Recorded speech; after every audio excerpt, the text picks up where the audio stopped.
I'm about to show you how to make the world's best hot chocolate faster than you can make it out of one of those little packets.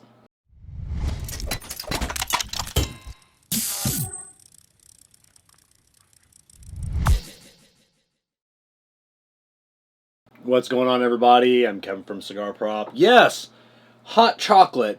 Is it as fast as making it out one of these packets? It is for me, because I always have this stuff laying around. So I can whip up some hot chocolate pretty damn fast. How are we going to make it? We're just going to use chocolate. You ever look at one of those packs? You ever look at the list of ingredients? It's just insane, and it's never very good. And I buy the like the dark chocolate hot cocoa mix. It always sucks. So what we got here is we have some, this is what I use. I use bar chocolate. Now, this is not cheap. Each cup may cost you like $3. So it's not a cheap way to go. But you can, depending on what you can use a half a bar. So what I normally have laying around, I have 92% chocolate. This is not the chocolate for faint of heart. 95%. This is just borderline, just bittersweet.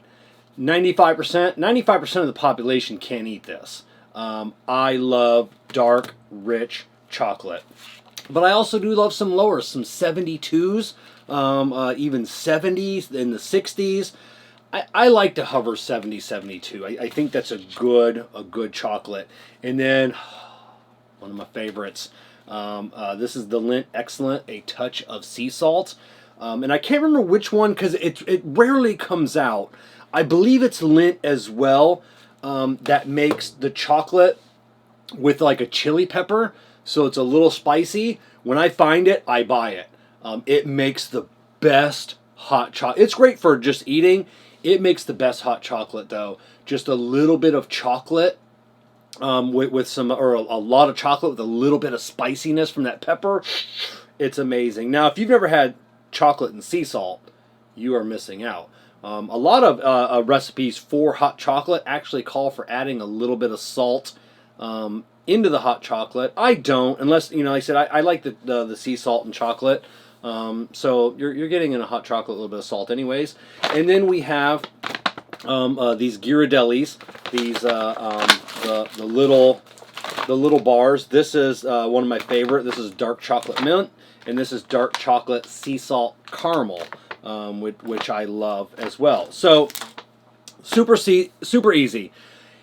If you're not going to use these, you're going to want to use an entire bar, and these range from like 2.5 to 3, so or 2.8, 3.17, 3.5. So I just use an entire bar, but I want a little bit of mint in mine. So we're going to go today with the 72%.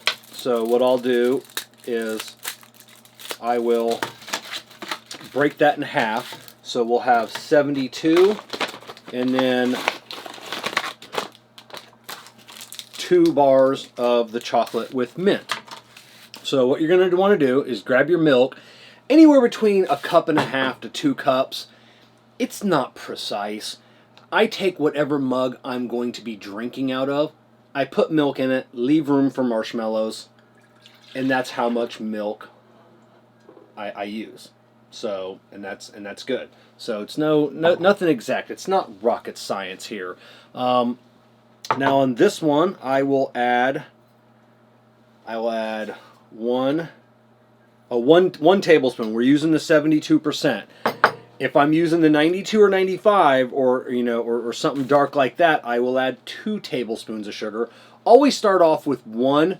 When you get it all mixed up, taste it a little bit. If you want it a little sweeter, throw a little bit more sugar in there, but just remember your marshmallows are going to add a little bit of sweetness as well. And marshmallows are really important for hot chocolate as well. A, it adds the sweetness. B, it adds that insulation when they're on top, because they don't always melt right away, so it kind of keeps your hot chocolate hotter just a little bit longer. So what we're going to do is going to mix that up a little bit, and then we are going to turn this on. We want to get this hot 165 degrees or so. It's not, you don't have to have it absolutely that temperature. I never have a temperature, a thermometer in here. You make it once or twice, you'll know little bit of steam coming off the milk. You'll notice like these tiny little bubbles. That's about the optimum temperature. And then you're going to want to move it off the heat and then go from there. In the meantime, while that is heating up, what you're going to want to do, you're going to want to take your chocolate and you can cut it up. You can do whatever. I just, snap it all off. I like to help the process out so I'm not whisking and foaming up my milk. What I will do is microwave for 30 seconds, stir it, microwave for 30 seconds, and then you're usually done because you can just let it sit. The chocolate will be hot. The rest of it will melt. We're adding these because this has the mint in it. This melts really, really fast. So you don't want to add these yet because you'll, I don't know, something with the microwaves, it burns off the mint and it's not as strong. So 30 seconds, stir, 30 seconds. I'll drop both of these in, 30 seconds, and then we're done. Whatever's not melted, if there's a little bit of clumps in there, it'll melt the rest of the way in your milk. So I'm going to head over to the microwave and get these microwaved up. All right, so our milk is hot. We're just going to turn it off. It's almost there. I'm going to turn it off. I don't have a set it down, so we're going to leave it on the burner. We're going to take our chocolate, which is not 100% melted, but that's fine. You don't want to microwave. I mean, the best way to cook chocolate is in a double broiler. Oop, that is actually starting to bubble a little bit, so we'll put it here on the napkin. Hopefully it doesn't burn my table. And then you're just going to whisk. Yeah, so the optimal way to cook chocolate is on a double broiler. I have one, but I'm not breaking out my double broiler every time I want to make hot chocolate. So we just microwave it a little bit. If you got a lot of chocolate, 30 seconds, stir it, 30 seconds, let it sit in the microwave for a minute. Let it cool down a little bit because you don't want to scorch or burn your chocolate. Then you're just getting a bitter taste. So just stir for a minute. Make sure all the chocolate is nice and melted. And then on the sugar or on the milk, please, for the love of God, use whole milk. Whole vitamin D milk. If it's not something you keep in your house and hey, I want to make hot chocolate this weekend, buy a little container of it. Oh, that's perfect. It goes really, really better with milk. When you're buying milk or chocolate milk in the store, if you ever buy a container of it, it's almost always whole milk. It's just everything dissolves, the chocolate, everything it clumps to the fat in the milk, and it just makes for a much, much better chocolate milk. Now, the one thing I will add on occasion, because there are occasions that I am a basic white girl, I will take a half a teaspoon of pumpkin spice, which pumpkin spice is a cinnamon, nutmeg, and pumpkin and other stuff, and I'll put a half a teaspoon in here and stir it up. I never mix it with the mint. I don't like the pumpkin spice in the mint, but I do like a little bit of pumpkin spice. It's actually quite tasty.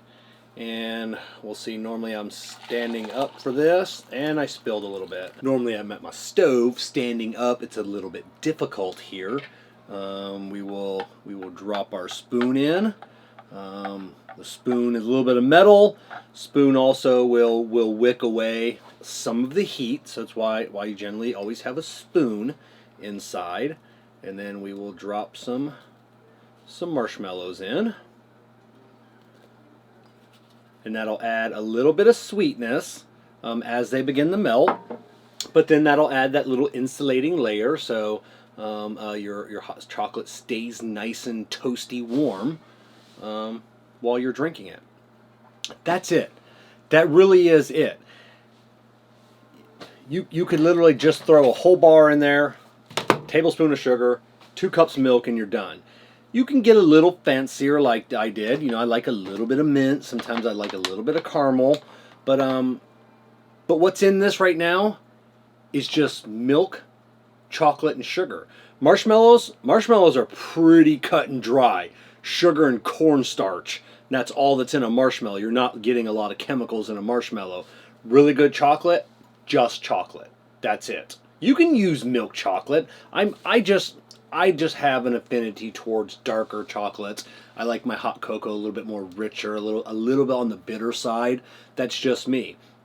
But that's it. Now you have not a healthy drink, because there's a lot of chocolate and sugar in here, but you have a drink without a lot of chemicals, a lot of crap, and it's just very rich.